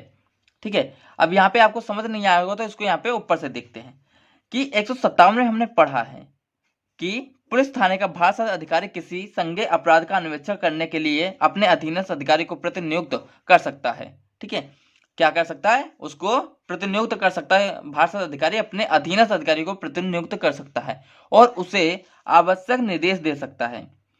जब ऐसा अधीनस्थ अधिकारी अन्वेषण करता है तो अन्वेषण समाप्त होने के पश्चात उसका यह कर्तव्य है कि वह ऐसे अन्वेषण की रिपोर्ट उस पुलिस थाने के भाषा अधिकारी को प्रस्तुत करे। ठीक है, यही इस धारा का आशय है। यहाँ पे मान लीजिए कोई एक जूनियर है अपने सीनियर को जो है कहता है कि या जो है आप अन्वेषण कर दीजिए, ठीक है, तो वह अन्वेषण करेगा सीनियर अधिकारी, और सीनियर अधिकारी जो अन्वेषण करता है तो उसकी रिपोर्ट भी भाषादय अधिकारी को वहां पे देता है। अगली आपकी धारा है धारा 169। इसमें आपको बताया गया कि जब साक्ष्य अपर्याप्त हो तब अभियुक्त का छोड़ा जाना। मतलब जहां पे आपको साक्ष्य नहीं मिले हैं तो वहां पे किसी व्यक्ति को आप गिरफ्तार कैसे कर सकते हैं, किसी को वहां पे पकड़ के कैसे बेच सकते हैं, उसको अभियुक्त को छोड़ना ही पड़ेगा ना। तो इस धारा के अंतर्गत अभियुक्त का अन्वेषण के दौरान पर्याप्त साक्ष्य नहीं दे पाए जाने पर मजिस्ट्रेट के पास भेजने की अपेक्षा उसे बंद पत्र पर छोड़े जाने के बारे में प्रावधान किया गया है। ठीक है, बंद पत्र आप लोग जानते हैं क्या होता है, एक आपका जो है जो एक तरह से आप यह संविदा के रूप में कह सकते हैं। ठीक है, इसके अनुसार यह भी जो बताया गया कि इसके अनुसार अन्वेषण करने पर पुलिस थाने के भाषाद अधिकारी को जब यह प्रतीत होता है कि ऐसा पर्याप्त साक्ष्य या फिर संदेह करने का उचित आधार नहीं है जिसके कारण अभियुक्त को मजिस्ट्रेट के पास भेजा जाना न्याय उचित है, तो वह अधिकारी व्यक्ति की अभिच्छा में होने की दशा में इस आदेश से जो वहां पे प्रतिभूओं मतलब साक्षी सहित या फिर साक्षी के साथ या फिर साक्षी के बिना बंद पत्र निष्पादित किए जाने पर जो है छोड़ देगा। वहां पे एक पहले अपना करार कर लेगा कि वह जब भी अपेक्षा करेगा तो मजिस्ट्रेट के सामने उसको उपस्थित होना पड़ेगा। ठीक है, जब वहां पे भाषा अधिकारी चाहेगा तब उसको मजिस्ट्रेट के सामने उपस्थित होना पड़ेगा। जो पुलिस रिपोर्ट पर उस अपराध का संज्ञान और अभियुक्त का विचारण करने के विचारणार्थ सुपुर्द करने के लिए सशक्त है। मतलब उसको जो है वहां पे साक्षी उस टाइम नहीं मिले हैं तो क्या हुआ, हम जो यहाँ पे आपके साथ जो ये संविदा करते हैं कि आपको जो है जब हम चाहेंगे तो आपको मजिस्ट्रेट के सामने उपस्थित कर सकते हैं, तब तक के लिए हम आपको छोड़ते हैं। ठीक है, इस धारा का प्रयोज्यता के लिए अभियुक्त का पुलिस अभिरक्षा में होना आवश्यक होता है।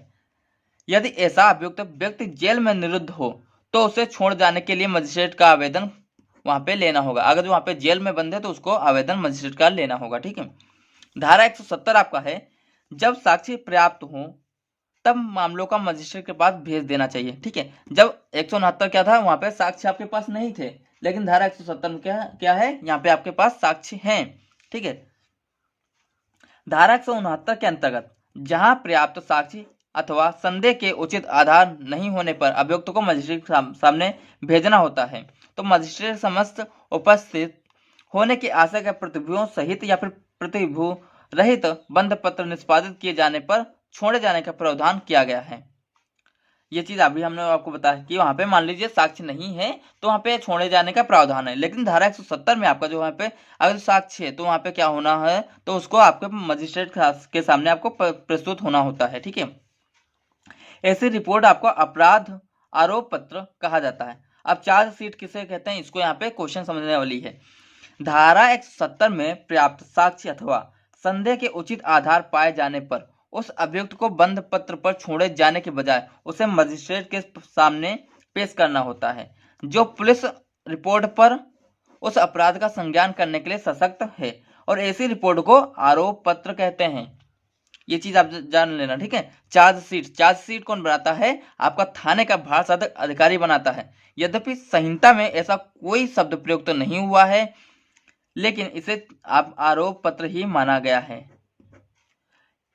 ठीक है, ऐसी रिपोर्ट के साथ अन्वेषण के दौरान बरामद की गई वस्तुओं का सीलबंद हालत में भेजा जाना अपेक्षित होता है। ठीक है, ये चीज यहाँ पे बताया गया। अब आपका चार्जशीट जो है, चार्जशीट को लेकर भी आपको क्वेश्चन, और ये चार्जशीट आपका जो है आम बोलचाल की भाषा वाला शब्द है, क्योंकि कभी भी आपने देखा होगा तो वहां पे ज्यादातर यही लोग कहते हैं कि वहां पे चार्जशीट पेश की गई। तो चार्जशीट पेश की गई तो उसका क्या मतलब होता है, उसका यही चीज है जो पुलिस का जो है भाषाद अधिकारी होता है थाने का, वो अपनी रिपोर्ट में लिखता है और मजिस्ट्रेट के सामने उसको पेश करता है। वो आपका जो है क्या होता है, चार्जशीट होता है। ठीक है, और चार्जशीट में वो भी चीजें आपकी जो वहां पे देनी होती हैं जो वहां पे मिलती हैं एविडेंस के रूप में। ठीक है, ये चीजें वहां पे होती हैं आपका चार्जशीट। और चार्जशीट आपका संहिता में कहीं पर भी उल्लेखित नहीं है, लेकिन इसका आप जो है यही जो है नाम वहां पे दिया गया है, इसको वहां पे चार्जशीट बोलते हैं।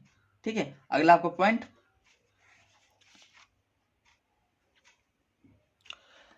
धारा 171 में आपको बताया गया परिवादी और साक्षियों से पुलिस अधिकारी के साथ जाने की अपेक्षा ना किया जाना और उनका अवरुद्ध ना किया जाना। इसका क्या मतलब, परिवादी और साक्षियों से पुलिस अधिकारी के साथ जाने की अपेक्षा ना किया जाना, मतलब कोई भी जो वहां पे फैमिली मेंबर है या फिर उसके जो साक्षी है मतलब गवाह है वो पुलिस अधिकारी के साथ जाने की अपेक्षा नहीं करेंगे। ठीक है, यह धारा परिवादी और साक्षियों को पुलिस अधिकारी के साथ जो है वहां पे उनके विरुद्ध जो है कतिपय संरक्षण प्रदान करती है, मतलब उनके साथ नहीं जाएगी। इसका मुख्य उद्देश्य साक्षी को स्वैच्छिक बनाना तथा साक्षियों की अनावश्यक परेशान करना से रोका जाना होता है। मतलब यहाँ पे क्या है, पुलिस अधिकारी अगर जो जा रहा है, ठीक है, तो वहां पे पुलिस अधिकारी जाएगा, साक्षियों को साथ लेकर नहीं जाएगा। यहाँ पे साक्षी क्या हो सकता है, वह स्वतंत्र रूप से हो सकते हैं।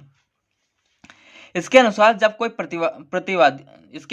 कोई परिवादी अथवा साक्षी न्यायालय में जा रहा हो तब उससे जो है पुलिस अधिकारी के साथ जाने की अपेक्षा नहीं करेगा कि वहां पे जो साक्षी होता है वह अकेले जाए, कोई दिक्कत नहीं है। ठीक है, ऐसा कोई जरूरी नहीं वह पुलिस के साथ जाए। ठीक है, वह पुलिस के साथ जाने पर वह मजबूर नहीं है।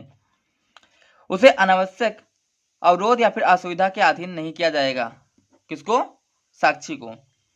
ना उसे अपनी उपस्थिति के लिए उसके अपने बंद पत्र से भिन्न कोई प्रतिभूत देने की अपेक्षा की जाएगी। वहां पे जो उसने जो है गवाही जो है, कोई जो गवाह होता है तो उसने जो गवाही पहले से दी रखी है वही वह करेगा। उसके अलावा उससे कोई अपेक्षा नहीं की जाएगी कि आप इसके लिए ये जो है गवाही कर दो, इसके लिए ये गवाही कर दो। लेकिन इसका एक अपवाद है, यदि ऐसा परिवादी या फिर साक्षी न्यायालय में उपस्थित होने से या फिर धारा 170 के अंतर्गत निर्दिष्ट बंध पत्र निष्पादित करने से इनकार करे तो पुलिस थाने का भारसाधक अधिकारी उसे मजिस्ट्रेट के पास अभिरक्षा में भेज सकेगा और तब उसे अभिरक्षा में निरुद्ध रखा जाएगा जब तक कि वह बंध पत्र निष्पादित ना कर दे या जब तक मामले की सुनवाई समाप्त ना हो जाए। ठीक है, अगली आपकी धारा है धारा 172 अन्वेषण में कार्रवाइयों की डायरी। इसको यहाँ पे देखते हैं। तो अन्वेषण आपको समझ में आ गया। अन्वेषण में बहुत सी चीजें हैं और इसको आप जो थोड़ा बहुत भी देख लेंगे ना तो आपका एग्जाम में जो अन्वेषण को लेकर क्वेश्चन बनेगा वो आपका अच्छे से हो जाएगा। ठीक है, अब देखते हैं धारा 172 अन्वेषण में कार्रवाइयों की डायरी। और कार्रवाइयों की डायरी अगर जो बात की जाए तो इस धारा में जो है अपराध और अपराध पर अन्वेषण में की गई कार्रवाइयों में एक डायरी में अभिलेखित किए जाने के बारे में बताया गया है। यद्यपि ऐसी डायरी को न्यायालय द्वारा साक्ष्य के रूप में उपयोग में नहीं लाया जा सकता, लेकिन मामलों की जांच एवं विचारण में वह सहायता करती है। कभी कभी न्याय के हित में सत्यता का पता लगाने में यह डायरी एक महत्वपूर्ण अपना चीजें को निभाती, अपना चीजों को सिद्ध होती है। केरल उच्च न्यायालय ने भी ऊपर की जो चीजों को पुष्टि की है और उसके अनुसार केस डायरी का उपयोग साक्ष्य के रूप में नहीं किया जाएगा, ऐसा किया जाना अवैध है। ये चीज यहाँ पे बताया गया। केस डायरी का उपयोग अभियुक्त द्वारा भी नहीं किया जा सकता। ऐसी डायरी में निम्नलिखित बातों का उल्लेख रहता है। कौन सी बातों का उल्लेख रहता है? नंबर 1 पे अपराध की सूचना मिलने का टाइम, अन्वेषण के आरंभ और समाप्ति का टाइम, वह स्थान जहाँ पे अन्वेषण किया गया है, अन्वेषण द्वारा अनिश्चित परिस्थितियां, ठीक है, वहां पे कौन कौन सी कंडीशन बनी तो उसको यहाँ पे डायरी में लिखा जाता है। इस डायरी को आप जो है जांच के लिए मतलब यूज करिए, लेकिन वहां पे आप गवाह के लिए फिर साक्ष्य के लिए यूज नहीं कर सकते। यह एक अपराध होता है, अवैध होता है। यद्यपि केस डायरी में अन्वेषण से संबंधित सभी तथ्यों का उल्लेख किया जाना आवश्यक एवं अपेक्षित है, लेकिन यदि केस डायरी किन्हीं बातों का उल्लेख नहीं हो पाता तो मात्र इस आधार पर पुलिस अधिकारी के साक्ष्य का नकारा नहीं जाएगा। ठीक है, ये चीज यहाँ पे बताया गया कि मान लीजिए कोई चीजें आप वहां पे केस डायरी में नहीं लिख पाते हैं तो वहां पे इस बात पे जो है पुलिस अधिकारी के चीजों को नकारा नहीं जाएगा। ठीक है, अगला आपको पॉइंट है धारा 173 और इसमें बताया गया कि अन्वेषण के समाप्त हो जाने पर पुलिस अधिकारी की रिपोर्ट आपकी क्या होती है, इसको यहाँ पे हम देखते हैं। इस धारा में जो है पुलिस अधिकारी द्वारा किए जाने वाले अन्वेषण के समाप्त हो जाने पर उसकी रिपोर्ट को तैयार किया जाना और उसे मजिस्ट्रेट के सामने प्रस्तुत करने के बारे में उसको भेजा जाना के बारे में बताया गया है। ठीक है, अन्वेषण मतलब आपका जो है वहां पे जब आपकी जांच इन्वेस्टिगेट आपकी समाप्त हो जाती है तो वह पुलिस अधिकारी के सामने जो होता है वह क्या करता है, अपनी रिपोर्ट बनाएगा और मजिस्ट्रेट के सामने प्रस्तुत करने के लिए प्रावधान बताया गया है। धारा 173 के अंतर्गत प्रस्तुत किए जाने वाली रिपोर्ट सामान्यतः आरोप पत्र अथवा चालान कहा जाता है। ठीक है, चार्जशीट या फिर आपका चालान कहा जाता है। आरोप पत्र अन्वेषण अधिकारी के अन्वेषण पर आधारित होती है। आरोप पत्र पेश करने से पूर्व अन्वेषण अधिकारी के लिए यह आवश्यक नहीं है कि वह लोक अभियोजन से परामर्श करे। एक मामले में रेलवे संपत्ति अधिनियम 1966 की धारा 8 के अंतर्गत रेलवे सुरक्षा बल के अधिकारी द्वारा प्रस्तुत जांच रिपोर्ट के धारा 173 के प्रयोजनार्थ आरोप पत्र नहीं माना गया था। ठीक है, ये आपका यहाँ पे एक केस है। ठीक है, अन्वेषण मान लीजिए आपका आता है और इसको आपको जो यहाँ पे लिखना है कि जो है पुलिस अधिकारी को जो होता है वो रिपोर्ट को कैसे पेश करता है। तो वहाँ पे आप ये मामला अगर जो लिखते हैं तो वहाँ पे आपको नंबर मिलने के जो है चांसेस बढ़ जाते हैं। ठीक है, लेकिन इसको हाईलाइट करके आप वहाँ पे लिखना। अन्वेषण का बिना आवश्यक विलंब के पूरा किया जाना। अब यहाँ पे पॉइंट समझते हैं। अन्वेषण को जो है बिना आवश्यक विलंब के जो है पूरा किया जाना। और धारा 1 के अनुसार इस अध्याय के अंतर्गत किए जाने वाला अन्वेषण बिना किसी अनावश्यक विलंब के पूरा किया जाना चाहिए, मतलब टाइम टू टाइम उसको पूरा किया जाना चाहिए।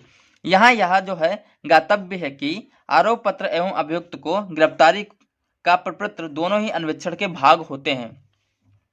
आरोप पत्र का तो अभियोजन का पूर्व या एवं सही निर्बंध माना गया है। ठीक है, अब दूसरा पॉइंट यहाँ पे देखते हैं कि रिपोर्ट में अभिलिखित किए जाने वाले कथन आपके क्या होते हैं। उपधारा 2 के अनुसार अन्वेषण पूरा हो जाने पर पुलिस अधिकारी एक रिपोर्ट तैयार करेगा जिसमें क्या क्या लिखेगा। पक्षकार के नाम लिखेगा, सूचना के प्रकृति, मामला की परिस्थिति और परिचित लगने वाले व्यक्ति के नाम और प्रतीत होने पर अपराध का नाम और उसको कारित करने वाले व्यक्ति का नाम यहाँ पे चार्जशीट में लिखता है। लेकिन इसका भी आपका अपराध होता है। इसका अपराध क्या है यहाँ पे चार्जशीट में लिखता है और चार्जशीट में क्या लिखेगा, क्या अभियुक्त गिरफ्तार कर लिया गया, वो भी यहाँ पे क्वेश्चन मार्क करके लिखेगा। क्या वह बंद पत्र पर छोड़ दिया गया है या फिर बंद पत्र पर जो है नहीं छोड़ा गया, ऐसा बंद पत्र जो प्रतिभों के सामने हुआ था या उनके बिना हुआ था। क्या वह धारा 170 के अधीन अभिरक्षा में भेजा जा चुका है, यह भी वहां पे लिखेगा। ऐसा यहाँ पे एक केस आपका हुआ कि एक रिपोर्ट उस मजिस्ट्रेट के पास भेजी जाएगी जो उस अपराध का संज्ञान करने के लिए सशक्त हो।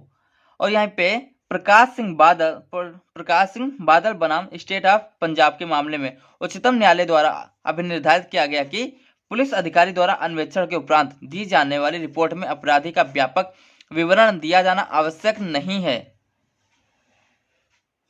आरोप विरचित करते समय इस बात का विचार किया जा सकता है कि कौन से अपराध बनते हैं और कौन से वहां पे अपराध नहीं बनते हैं।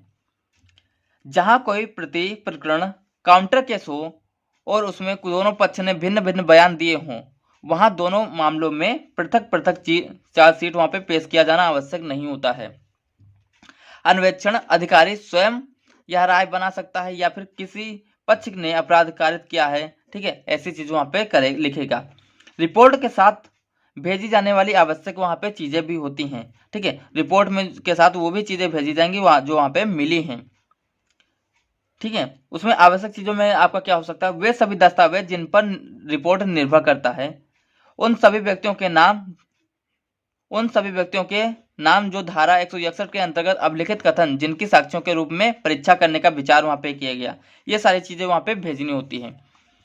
कार्रवाइयों की विषय वस्तु से असंगत कथनों को अलग कर दिया जाना होता है। और यह जो है उपधारा 6 के अंतर्गत पुलिस अधिकारी को अगर जो प्रतीत होता है तो उसे किसी कथन का कोई भाग कार्रवाई की विषय वस्तु से सुसंगत नहीं है। ठीक है, इन सारी चीजों आपको वहां पे क्या करता है, उसको अलग कर देता है, कार्रवाई से अलग कर देता है। वहां पे और भी क्या चीजें होती हैं, अभियुक्त को दस्तावेज की प्रतियां दिया जाना चाहिए, मतलब वहां पे जो भी वहां पे चीजें मिली हैं उसकी वहां पे प्रतियां दिया जाना चाहिए, मतलब वहां पे जीरोक्स कॉपी दी जानी चाहिए। ठीक है, यहाँ पर जो है यहाँ तक कि शासन गुप्त अधिनियम 1923 की धारा 14 के अभियुक्त को साक्ष्यों के कथनों, दस्तावेजों आदि की प्रतिलिपियां जो है प्राप्त करने के अधिकार से वंचित नहीं करती। मतलब ये जो आपका है शासन गुप्त अधिनियम, ऑफिशियल सीक्रेट एक्ट जो होता है, इसमें भी आपको जो वहां पे आपको क्या होता है, जीरोक्स कॉपी देनी होती है।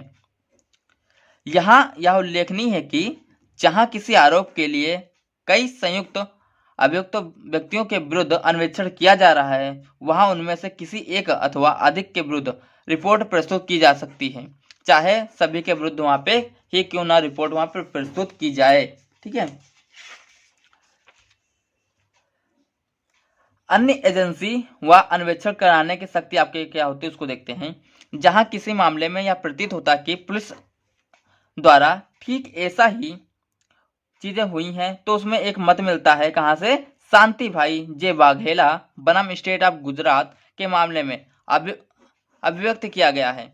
इसमें उच्चतम न्यायालय ने बताया कि आरोप पत्र पेश हो जाने के बाद भी आगे और अन्वेषण किए जाने की आदेश दिया जा सकता है। मतलब वहां पे आरोप पत्र चार्जशीट आपने पेश कर दिया, लेकिन उसके आगे भी वहां पे क्या कर सकते हैं, आप मामले की जांच को कर सकते हैं। ठीक है, अब धारा 174 में देखते हैं कि आत्महत्या आदि पर पुलिस को जांच करना और उसकी रिपोर्ट को देना, ये धारा 174 में देखते हैं। पुलिस अधिकारी को यह सूचना मिले कि किसी व्यक्ति ने आत्महत्या कर ली है या कोई व्यक्ति किसी अन्य व्यक्ति द्वारा या जीव जंतु द्वारा या किसी अन्य यंत्र द्वारा उसको मारा गया है या फिर मर गया है, या फिर कोई व्यक्ति ऐसी परिस्थिति में मर गया है जिससे जो है उचित रूप से संदेह होता हो। ठीक है, या फिर क्या हो सकता है, तो वहाँ पे क्या करेगा, उचित रूप से अगर संदेह होता है तो मृत्यु की समीक्षा करता है कि वहाँ पे कैसे वहाँ पे जो है मृत्यु हुई। मृत्यु समीक्षा करने के लिए सशक्त निकटतम कार्यपालक मजिस्ट्रेट के पास जो वहाँ पे उसकी अवलंब सूचना देगा कि वहाँ पे जो है वह व्यक्ति को जो मर गया संदेहजनक में, तो वहाँ पे कैसे मर गया। ठीक है, ऐसा स्थान जहाँ पे वह मर गया है, ठीक है, तो मृत व्यक्ति का शरीर हो और वहां दो या फिर दो से अधिक प्रतिष्ठित व्यक्तियों की वहां पे उपस्थिति में अन्वेषण वह करेगा। ऐसा अन्वेषण पर मृत्यु के दृश्यमान कारणों की जो है एक रिपोर्ट तैयार करेगा। वहां पे जिसने जो मृत्यु देखी है, ठीक है, तो वहां पे क्या करेगा, उसके जो है सामने रिपोर्ट तैयार करेगा, कारणों के एक रिपोर्ट तैयार करेगा। वहां पे जो सामने दिखाई दिया कि किसके कारण वहां पे रिपोर्ट मतलब व्यक्ति की मृत्यु हुई, तो उस चीज को लेकर वह क्या करेगा, अपनी रिपोर्ट तैयार करेगा। ऐसी रिपोर्ट को पंचनामा भी कहते हैं। पंचनामे में अभियुक्त सभी बातों का उल्लेख किया जाता है। पंचनामे में अभियुक्त के नाम का उल्लेख किया जाना आवश्यक नहीं होता है। ऐसी कोई विधिक अपेक्षा नहीं है कि पंचनामे में अभियुक्त का नाम अंकित ही हो। यह भी आवश्यक नहीं कि मृत्यु समीक्षा रिपोर्ट में घटना कारित होने की रीति तथा अभियुक्त का नाम अंकित हो। ठीक है, ऐसा कोई जरूरी नहीं कि वहां पे व्यक्ति का नाम ही लिखा होना चाहिए। जैसा कि अमर सिंह बनाम बलविंदर सिंह के मामले में अभियुक्त बलविंदर सिंह के मामले में उच्चतम न्यायालय द्वारा अभी निर्धारित किया गया था। क्या निर्धारित किया गया कि वहां पे अगर जो पंचनामा होता है तो वहां पे कोई जरूरी नहीं है कि वहां पे व्यक्ति का नाम लिखा होना चाहिए कि जिसकी वहां पे मृत्यु हुई, जिसको लेकर वहां पे पंचनामा हो रहा है। दूसरा पॉइंट यहाँ पे बनता है कि रिपोर्ट को मजिस्ट्रेट को भेजा जाना चाहिए। ऐसी रिपोर्ट उपधारा 3 के अनुसार पुलिस अधिकारी एवं अन्य व्यक्तियों द्वारा हस्ताक्षरित किया जाकर उसको मजिस्ट्रेट के पास भेजी जानी चाहिए। ठीक है, मृत शरीर की जो है चिकित्सक द्वारा परीक्षा होनी चाहिए। मतलब वहाँ पे क्या होना चाहिए, पोस्टमार्टम होना चाहिए। ठीक है, और पोस्टमार्टम में क्या होना चाहिए, वहाँ पे घाव हुए हैं, कब उसको जो है पोस्टमार्टम के लिए भेजा गया, कब उसको पोस्टमार्टम से निकाला गया, उसकी मानसिक कंडीशन क्या थी, इन सब सारी चीज़ों को पोस्टमार्टम के लिए वहाँ पे भेजते हैं। ठीक है, अगला आपका यहाँ पे पॉइंट है, अगर जो उसकी मृत्यु हुई है तो वहाँ पे क्या है, समीक्षा करने के लिए सशक्त मजिस्ट्रेट उपधारा 4 के अंतर्गत कोई जिला मजिस्ट्रेट, उपखंड मजिस्ट्रेट अथवा राज्य सरकार या जिला मजिस्ट्रेट द्वारा इस प्रयोजन के लिए विशेषता सशक्त किया गया है। कोई कार्यपालक मजिस्ट्रेट मृत्यु समीक्षा करने के लिए सशक्त होता है। मृत्यु समीक्षा का उद्देश्य, मृत्यु समीक्षा का मुख्य उद्देश्य मृत्यु के कारणों को वहां पे सुनिश्चित करना होता है। मृत्यु समीक्षा में इन बातों का वहां पे उल्लेख किया जाना आवश्यक नहीं है। नंबर 1 पे अभियुक्त का नाम, नंबर 2 पे प्रत्यक्षदर्शी साक्ष्यों के नाम, और नंबर 3 पे अपराध कारित करने में प्रयुक्त अस्त्र या फिर शस्त्र का विवरण वहां पे कोई देना यहाँ पे जरूरी नहीं है। धारा 175 में देखते हैं व्यक्तियों को सम्मन करने की शक्ति। यह धारा पुलिस अधिकारी को अन्वेषण के प्रयोजन के लिए 2 या फिर 2 से अधिक व्यक्तियों को आहूत करने की शक्ति प्रदान करता है। आहूत मतलब उसको बुलाने की शक्ति प्रदान करता है। ऐसा आहूत किया जाना व्यक्ति उपस्थित होने पर ऐसे प्रश्नों के सिवाय जो उसे आपराधिक आरोप या फिर शासित या फिर संपहरण के लिए उच्छन, आपका एक्सपोज मतलब उच्छन क्या होता है, एक्सपोज मतलब किसी चीज को वहां एक्सपोज कर देना, वहां पे जो उसकी सच्चाई उसको सामने ले आना, एक्सपोज करते हो, अथवा अन्य सभी प्रश्नों को जो सही सही वहां पे उत्तर देने के लिए आबद्ध होगा। अगर जो किसी व्यक्ति को वहां पे बुलाएगा तो सही सही उत्तर लेने के लिए वह अधिकारी होता है। यदि पुलिस अधिकारी द्वारा ऐसी आहूत किया गया कोई व्यक्ति उपस्थित होने में चूक जाता है तो उसे भारतीय दंड संहिता की धारा 175 के अंतर्गत दंडित किया जा सकेगा। ठीक है, मान लीजिए पुलिस ने आपको अगर जो बुलाया है, ठीक है, आप वहां पे नहीं जाते हैं, ठीक है, तो वहां पे क्या होगा, आपको जो है आईपीसी की धारा 175 के अंतर्गत वहां पे दंडित किया जा सकेगा। ठीक है, अब यहाँ पर हम लोग देखते हैं कि आपके जो क्वेश्चन है वो इसमें कैसे बनते हैं, क्वेश्चनों को हम यहाँ पे समझते हैं। देखिए, अभी आपको हमने बताया था कि संज्ञेय और असंज्ञेय मामलों की टिप्पणी, ये अगर जो क्वेश्चन आएगा तो आप कर लेंगे। परिवाद को परिभाषित कीजिए, इसको अभी हमको बताना है। अन्वेषण एवं जांच, ये भी आपको जो है क्वेश्चन कर सकते हैं। अन्वेषण और विचारण, ये भी आप कर सकते हैं। पुलिस रिपोर्ट क्या होती है और पुलिस स्टेशन क्या होता है, भाई जाहिर सी बात है कि आप लिख लोगे कि पुलिस रिपोर्ट क्या होती है और वो क्या होता है।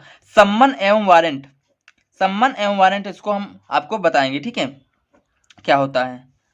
न्यायिक कार्रवाई क्या होती है ये आपको बता चुके हैं। पीड़ित क्या होता है, कोई अगर जो वहां पे पीड़ित है तो पीड़ित क्या होगा, ये आपका क्या होगा, पीड़ित आप नहीं जानते क्या होगा, पीड़ित जिसको जो है मतलब वहां पे दुख हो या फिर उसको जो है उसके जो है किसी ने उसके साथ जो है गलत किया है, ठीक है। तो पीड़ित की भी परिभाषा को जो देखनी है तो पीड़ित की भी परिभाषा आपको दे देंगे।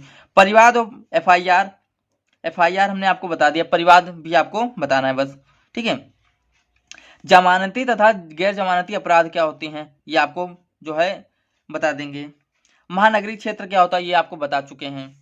वारंट मामला ये भी आपको बता चुके हैं। आरोप क्या होता है, आरोप अभी आपको बताए थे ना, ठीक है। आरोप को इसको बताना है, इसको धारा 386 के लगभग इसको हम देखते हैं, इसको आपको बताना है। संज्ञेय अपराध ये आपको बता, जांच विचारण ये हो गया। न्यायिक मजिस्ट्रेट की स्थानीय अधिकारिता ये आपका हो गया। लोक अभियोजक ये आपको अभी नहीं बताया गया है, लोक अभियोजक ये भी नहीं। जमानती अपराध और गैर जमानती अपराध, ऐसे अपराध जो जमानती और गैर जमानती होते हैं, ठीक है। जमानत और पैरोल में अंतर, बेल में आपका अंतर, यह भी नहीं बताया गया। एफआईआर आपको बता दिया गया है। किन परिस्थितियों में व्यक्ति जो है प्राइवेट व्यक्ति जो है गिरफ्तार कर सकता है ये भी आपको बता दिया गया है, ठीक है। ये सारे क्वेश्चन आपको जो है जो आप स्वयं से कर सकते हैं, ठीक है, ये आप क्वेश्चन कर सकते हैं, ठीक है। और भी बहुत सी चीजें जो आपको हम बता चुके हैं जो आप स्वयं से कर सकते हैं, ठीक है। मिलते हैं अगले वीडियो में, तब तक के लिए टेक केयर। और आपका सिलेबस जो है जल्दी से जल्द ही हम समाप्त आपका कर देंगे।